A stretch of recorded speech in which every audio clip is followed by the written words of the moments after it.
Jezus mówi dzisiaj do ciebie: ja jestem zmartwychwstaniem i życiem. Kto wierzy we mnie, choćby umarł, żyć będzie.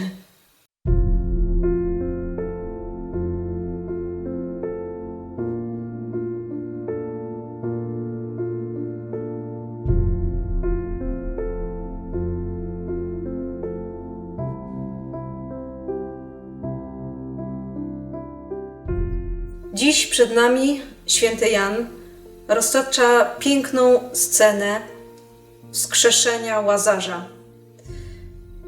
Jest tutaj piękna historia przyjaźni, więzi, relacji, która jest między Jezusem a domem Marty, w którym mieszka także Maria i Łazarz, a także wezwanie do wiary. Jezus dziś, kiedy mówi do uczniów: idę obudzić Łazarza, tak naprawdę mówi o przywróceniu go do życia, ponieważ on umarł, faktycznie umarł. Uczniowie myśleli, że zasnął, więc jeżeli zasnął, to wyzdrowieje, a Jezus mówił o jego prawdziwej, rzeczywistej śmierci. Mówił, że go wskrzesi z martwych.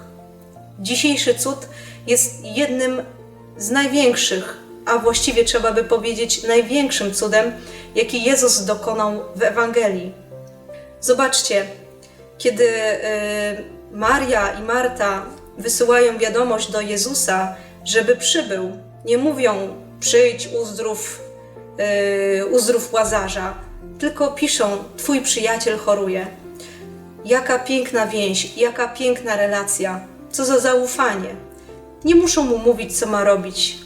One mają taką głęboką relację z Jezusem, że zawierzają mu całkowicie tą sytuację i wiedzą, że on uczyni to, co jest pragnieniem ich serca.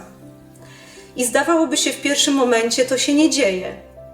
Jezus nie przychodzi zaraz. Czeka, aż Łazarz umrze. Czeka, ale po to, aby się objawiła chwała Boża w tym wydarzeniu.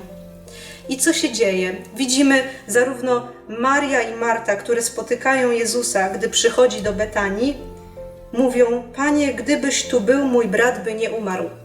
Jedna i druga wyznają wiarę w to, że Jezus jest życiem.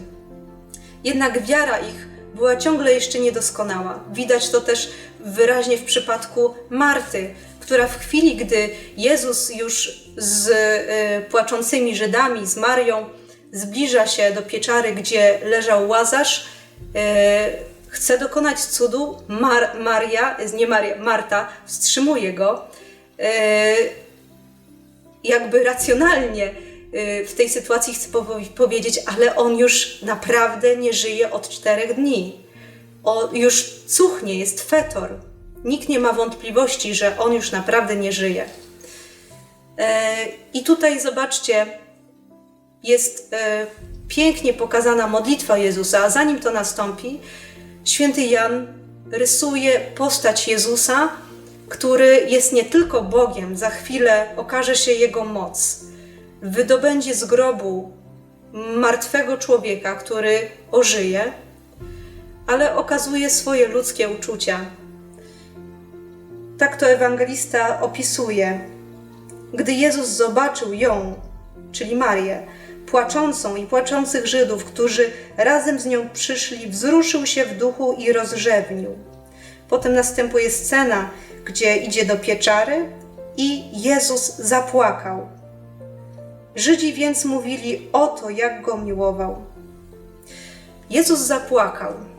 Te słowa nas odnoszą jeszcze do innego momentu Ewangelii, kiedy Jezus, stojąc na Górze Oliwnej, patrzył na Jerozolimę, na miasto Dawidowe i zapłakał, mówiąc o tym, że nie rozpoznała swojego czasu nawiedzenia.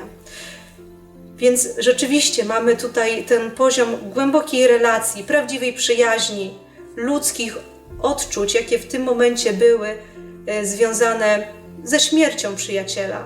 Zapłakał, widząc płaczącą Marię, która kochała Jezusa, ale zapłakał też nad zawiścią diabła, który tak naprawdę jest przyczyną, sprawcą śmierci.